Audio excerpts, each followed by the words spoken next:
Alam mo kung anong pinaka nakakabasag sa ego nila? Katahimikan.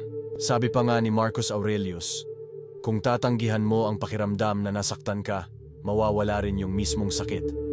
At yun mismo ang epekto ng pananahimik mo. Hindi lang ito basta paglayo. Para na rin itong hampas sa ego na ginawa nila sa akala na palagi kang babalik. Kasi nga, pinaniwala nila sarili nila na kahit anong gawin nila, andyan ka pa rin. Feeling nila sila ang may hawak ng power. Pero nung umalis ka, tapos hindi ka na nagsalita, boom, nag-crash lahat ng ilusyon nila. Ganito kasi yan.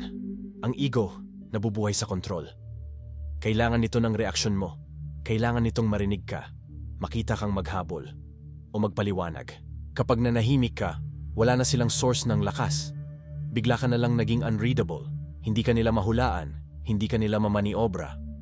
At pinakakinatatakutan ng ego, yung unpredictability. Kaya yung katahimikan mo, nagiging bagyo sa loob ng ulo nila. Na-stress sila kasi ngayon lang nila nare-realize. Baka nga nawala na talaga sa kanila yung taong hindi na nila kayang kontrolin.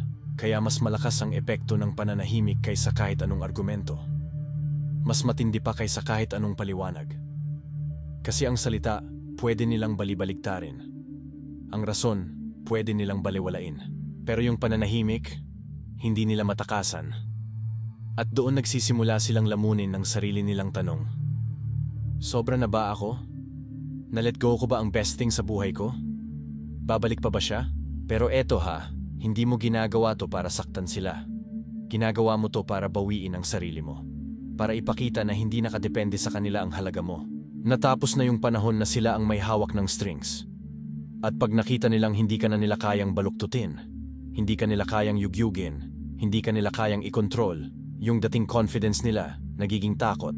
Kaya next time na matukso kang mag-reply, isipin mo lang, bawat salita, dagdag lakas sa ego nila. Pero bawat sandali ng pananahimik mo, dahan-dahan tong gumuguho. Kaya steady lang, manahimik ka, hayaan mo silang pahirapan ng sarili nilang isip.